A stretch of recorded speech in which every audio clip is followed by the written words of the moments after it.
Amigos de Cotor México, los saludo con mucho cariño en este nuevo video y el día de hoy vamos a hablar de un tema muy interesante porque tiene que ver con los efectos secundarios de los antidepresivos. ¿Por qué viene este tema? Bueno, pues últimamente en consulta muchos pacientitos han estado llegando con la inquietud de que pues si no sería como que mucho más rápido y más efectivo irse directamente con un psiquiatra, ¿no?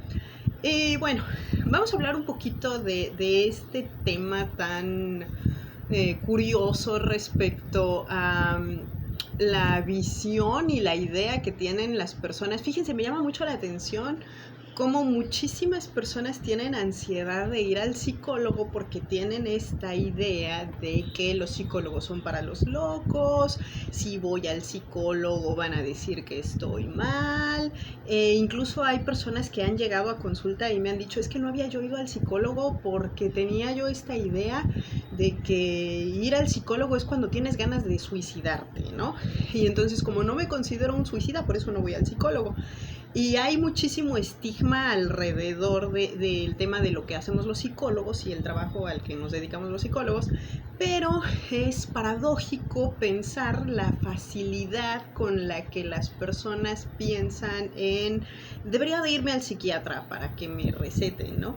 Y es chistoso y es curioso por esta idea cuando ellos dicen el psicólogo es para los locos y pues la realidad es que el psiquiatra es para las personas que vamos a decir tienen enfermedades mentales, es decir, para los que sí están enfermos y necesitan ser medicados, para eso están los psiquiatras. Los psicólogos somos las personas que coadyuvamos a las personas en procesos emocionales y sí, en algunas ocasiones cuando estamos detectando enfermedades mentales que necesitan ser llevadas con tratamiento farmacológico, pues los derivamos al psiquiatra, ¿no? Pero bueno, vamos a hablar de este tema porque hay algunas consideraciones aquí que creo que todas las personas antes de decidir ir al psiquiatra o antes de decidir ir al psicólogo deberían de contemplar, ¿no? Pero ¿qué es lo que pasa? Miren, yo entiendo perfectamente cuando a muchas personas se les hace cómodo esta idea de no, pues es que es mucho mejor ir con un médico que me recete algo y entonces ya con el medicamento yo me voy sintiendo mejor. Pero, ¿qué es lo que pasa con el medicamento? El medicamento no es la solución de tus problemas, a no ser que tengas una condición fisiológica, una condición de química cerebral. Es decir, si tu situación es emocional, algo que tú deberías aprender a gestionar, el medicamento no lo va a cambiar. Es decir, voy a poner un ejemplo. Vamos a suponer que la razón por la que tú te sientes mal es porque no sabes establecer límites, porque sientes que las personas se aprovechan de ti. El hecho de que tú vayas y te den un medicamento con el cual tú ya no te sientas tan mal por esto, porque te adormece, porque te aletarga, no va a hacer que tú aprendas a poner límites y no va a hacer que las personas dejen de aprovecharse de ti. O sea, no vas a aprender cómo gestionar estas situaciones de cualquier manera, ¿no? Es decir, se acaba el medicamento y tú vuelves a tu realidad, ¿no? Pero bueno, entonces, ¿qué es lo que pasa? Que cuando vamos al psicólogo, el psicólogo para empezar, vamos a entender esta parte en donde nosotros llamamos psicoterapia, es terapia. Y la terapia funciona como todas las terapias, es decir, cuando tú vas a terapia de rehabilitación porque te fracturaste una pierna, porque te fracturaste un brazo o lo que sea, pues no estás esperando ir a la primera sesión de terapia de rehabilitación y ya salir de ahí caminando o escribiendo, ¿verdad? No, es todo un proceso, es un montón de ejercicios que tienes que realizar, es un montón de trabajo que tienes que realizar, que te tienes que dedicar el tiempo. Y lo mismo pasa con la psicoterapia. La psicoterapia requiere de un compromiso muy fuerte, de un compromiso muy grande, una lealtad a ti mismo muy importante, con la cual lo que vas a hacer es trabajar en ti mismo. Y a muchas personas esto les causa mucho ruido porque no estamos acostumbrados a hacer esto. Estamos muy acostumbrados a ver lo que hacen los demás, pero no estamos acostumbrados a que de repente en nuestro foco de atención tengamos que ponernos a nosotros mismos. Y esto es lo que va a pasar en psicoterapia. y a mucha gente le genera muchos problemas y a mucha gente le genera mucha ansiedad, ¿no? Entonces sí, entiendo perfectamente cuando muchas personas dicen, no, es que se me hace mucho más fácil, mejor debería yo de irme al psiquiatra para que me mande algo y ya me calme, ¿no? Pero bueno, entonces, vamos a ponerlo así. A no ser que tú ya tengas detectado algo así como una enfermedad mental diagnosticada, que tengas una condición fisiológica, algo que estemos hablando de tu química cerebral, que tengas un daño orgánico aquí arriba, yo te diría, si ese no es el caso, dale la oportunidad a la psicoterapia antes de entrar en el maravilloso mundo de los medicamentos, porque el día de hoy vamos a hablar de efectos secundarios de los antidepresivos, nada más de los antidepresivos, ¿no? Recordemos que el catálogo de medicamentos que manejan los psiquiatras pues es amplio, ¿no? Hay ansiolíticos y un montón de otro tipo de medicamentos que ellos manejan. Pero vamos a hablar de los antidepresivos. Entonces, ¿qué es lo que pasa con los antidepresivos? ¿Qué efectos secundarios puedes esperar? Porque si este es tu caso, si tú ya estás tomando antidepresivos y a lo mejor tú ya estás experimentando estos síntomas, esto es como para que te tranquilices, no te asustes, te calmes, porque si no se convierte en un círculo vicioso, ¿no? Porque la gente acude a estos medicamentos esperando sentirse bien, esperando sentirse mejor, y resulta que a muchas personas los efectos secundarios les dan el efecto contrario, ¿no? Entonces vamos a hablar así, en general, de los antidepresivos. Los antidepresivos, los efectos secundarios que tú puedes llegar a presentar son cefalea, que es dolor de cabeza, somnolencia o estas ganas como de que me está dando sueño, me quiero dormir. Esta es la razón también por la cual cuando tú estás consumiendo esta clase de medicamentos te dicen que no debes operar maquinaria pesada, no debes de conducir porque te podrías tener este efecto secundario, ¿no? Hay personas que experimentan vómito, mareos, náuseas, agitación, hay personas que experimentan estreñimiento y problemas intestinales, disfunción sexual, en el caso de los caballeros como disfunción eréctil, la pérdida del apetito sexual, en el caso de hombres y mujeres, nerviosismo, hay personas que experimentan insomnio, es decir, no pueden dormirse, ¿no? Astenia, que es básicamente cansancio, esta sensación de sentirse aletargado y sin ganas de hacer pues prácticamente nada, ¿no? Porque estoy muy cansado. Esos son como los generales de los efectos secundarios que tienen los antidepresivos. Ahora vamos a hablar en particular de una serie de medicamentos, el catálogo de los inhibidores selectivos de la recaptación de la serotonina. Muchos de ustedes saben, o tal vez no, pero bueno, muchas de las personas que ya están familiarizadas con estos medicamentos, pues saben que el neurotransmisor de la felicidad es la serotonina, uno de los, ¿no? Porque está la dopamina, pues también la oxitocina para otros fines, pero también te pone contento. Pero ¿qué pasa con los inhibidores selectivos de la recaptación de la serotonina? Estamos hablando de sertralina, fluoxetina, citalopram, escitalopram, paroxetina, estas inas, ¿no? Y bueno, la sertralina está dentro del starter pack que ofrecen los psiquiatras, ¿no? Te dan así como que tu clonazepam para irte a dormir y tu sertralina para despertar, y pues ahí tienes tu starter pack, ¿no?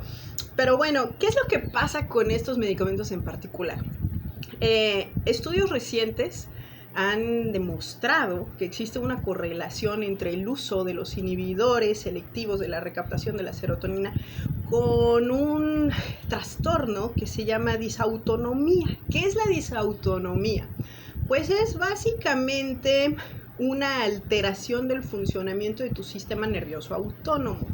¿Qué es el sistema nervioso autónomo? El sistema nervioso autónomo se encarga de controlar todas esas cosas de las que tú no eres consciente, es decir, de las cosas que vamos a decir tienen que funcionar por default, como el latido de tu corazón, el movimiento de tus intestinos, la presión arterial, la temperatura, estas cosas que se tienen que regular solas. Entonces, ¿qué es lo que pasa dentro de los efectos secundarios del consumo de este tipo de medicamentos? Que si te provocan disautonomía, entonces, ¿qué es lo que vas a experimentar? Pues para empezar, problemas intestinales, o sea, problemas de intestino perezoso o lo contrario, ¿no? Un intestino muy irritable, problemas para regular tu propia temperatura, alteraciones en la frecuencia cardíaca, alteraciones en la presión arterial, sudoración excesiva o el efecto contrario, ¿no? Una total ausencia de sudoración con las consecuencias que esto trae, por supuesto, ¿no? Cansancio, vamos a decir también ansiedad. Hay personas que van y se toman estos medicamentos porque tienen ansiedad, lo hacen pensando que van a controlar la ansiedad y les provoca ansiedad. Sensación de falta de aire, esto de que estoy respirando y como que no agarro suficiente aire, dificultad para tragar, dificultad para regular la propia temperatura, lo cual es un poco complicado si eres una persona a la que le da fiebre y le cuesta mucho trabajo que te bajen la fiebre. Si tienes disautonomía, esto va a empeorar.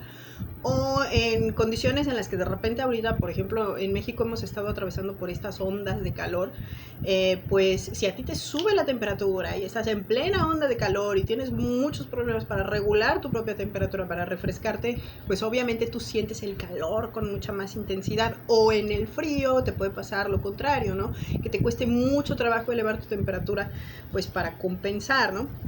Entonces, chicas y chicos, este tema de me voy a ir al psiquiatra para tomar medicamentos y ya sentirme bien, es algo que deben considerar y que lo deben de pensar muy seriamente. Porque ¿qué es lo que pasa con los medicamentos?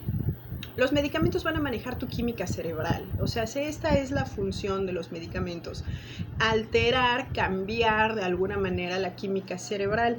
Ahora es importante considerar esto porque yo sé que no es el caso de todos los psiquiatras. No voy a hablar de todos los psiquiatras. Hay psiquiatras que son muy profesionales y hay psiquiatras que pues van sobre la marcha, ¿no? Y que van experimentando. ¿A qué me refiero con que vamos experimentando? A que voy probando este medicamento en esta dosis a ver si te cae bien, y si te cae bien pues ya la armamos, y si no te cae bien o te aumento la dosis o te cambio el medicamento hasta que encuentre yo una combinación con la que yo diga ya está bien. Pero muy pocos son, y es que además los estudios son muy caros, muy pocos son los que se dan a la tarea de hacer estudios previos antes de mandar el medicamento, ¿no? Es decir, ¿a qué me refiero con estudios previos? Hay muchas situaciones de índole emocional que tienen su raíz en más bien trastornos hormonales, y lo primero que deberían de hacer es derivarlos a un endocrinólogo. Entonces, ¿pero qué es lo que pasa? La mayoría de los psiquiatras tú llegas y me siento triste, me siento así, pues tenga su sertralina, ¿no? Antes de decir, no, pues voy a considerar, vamos a derivar al endocrinólogo, ya una vez que me diga que todo está bien a nivel hormonal, entonces pues ya vamos a hacer otra serie de estudios para saber cómo andamos en los niveles de neurotransmisión de determinados neurotransmisores, ¿no? Lo que vamos a tratar. Pero les repito, lo que pasa es que muchos no tienen tiempo, la carga de trabajo es excesiva. Además, los estudios son muy caros. Hay algunos que ni siquiera se pueden hacer pues en México. Y entonces, pues, ¿qué es lo que pasa? Que van probando con los medicamentos. Pero hay que tener especial atención con el tema de los medicamentos, porque muchos de los medicamentos que manejan los psiquiatras son adictivos. Son adictivos porque alteran la química cerebral de tu cerebro. Y entonces, ¿qué es lo que pasa? Tu cerebro es como un niño chiquito. Cuando le das algo que le gusta y quiere tenerlo ya de carácter permanente. Entonces, además quiere y quiere más. Por eso también muchas personas que inician con medicamentos de este tipo, pues van escalando en el catálogo, ¿no? Porque cada vez van necesitando algo más fuerte, algo más fuerte, algo más fuerte.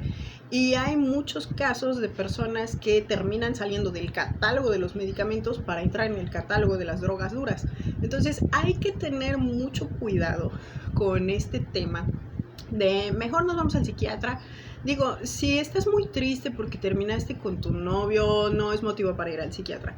Si estás muy triste porque te corrieron del trabajo, no es motivo para ir al psiquiatra. Es decir, también hay que darse su tiempo hay que darte tu valoración. Digo, estamos hablando de cosas muy diferentes a estar escuchando voces que te dan indicaciones, a estar viendo personas y animales, situaciones que nadie más a tu alrededor puede ver, ¿verdad? Entonces hay que tener mucho cuidado con el tema de la salud, no solo la salud física, sino la salud mental. La salud mental es importantísima porque, recordemos, si no tienes salud mental es muy difícil que tengas todo lo demás, porque es muy difícil ir a trabajar, es muy difícil concentrarte, es muy difícil estar presente en los momentos en los que estás con tu familia o con tus amigos. Es decir, alguien que tiene problemas de salud emocional, de salud mental, le cuesta mucho trabajo estar presente. Entonces, pues vamos a dejarlo ahí, ¿ya? Como una cosa cultural, informativa, pues ahí considérenlo, ténganlo en cuenta. Les repito, cuando ustedes se meten a un proceso de psicoterapia, por eso yo digo que hay que ser valiente para entrar a psicoterapia. ¿Por qué? Porque requiere mucho trabajo, mucha dedicación y dependiendo de cuánto esmero le pongas, de cuánto compromiso le pongas, es la cantidad de tiempo que vas a estar en terapia. Es decir, hay personas que están comprometidas, muy comprometidas con su proceso y entonces van y en menos de un año se les da de alta, ¿no? Y hay personas que están procrastinando, que van con resistencia, que no quieren hacer las cosas y entonces esto se va postergando y postergando. Pero lo importante es que entendamos que la terapia no es un proceso lineal, así en el que tú digas, no, pues es que yo llego así, voy a llegar rápido a mi objetivo. No, no es un proceso lineal. En realidad va a haber muchas ocasiones en las que tú sientes que diste 3 pasos hacia adelante y de repente regresaste 2. Hay gente que luego me dice, es que siento que regresé 5 pasos. Pues sí, esto pasa. Porque ¿qué es lo que va a pasar? Que tú vas a ir rompiendo muchos esquemas que tú ya traías de programación mental y esto no es fácil. No es fácil de repente de construir todo lo que tú creías que ya funcionaba así, porque así es la vida, ¿no? Entonces es todo un proceso en el que vas a tener que lidiar con tus costumbres, con tus hábitos, con tus creencias, con personas a las que tú valorabas y que de repente te vas a dar cuenta de que a lo mejor tú les habías dado un lugar más importante del que merecen. Por eso es que el tema de la terapia a muchas personas les puede, ¿no? Pero les repito, es básicamente como comprometerse y decir, bueno, ¿a dónde quiero llegar? Enfocarse en eso y trabajarlo, ¿no? Pero bueno, ahí lo voy a dejar. Les mando un abrazo, cuídense mucho. Les recuerdo que mi libro, La danza del apareamiento, y el manual para el trabajo con el autoestima, que se llama A la chingada, quiero ser feliz, los dos están disponibles en Amazon en formato físico. Me pueden dejar los comentarios que ustedes quieran, las críticas. Si hay algún tema que quieran que manejemos, lo pueden dejar en comentarios o nos mandan mensajito para que lo hagamos en algún video. Tenemos terapias en línea para que si nos quieren contactar y programamos, agendamos cita, ahí les dejo el WhatsApp y los datos en la descripción.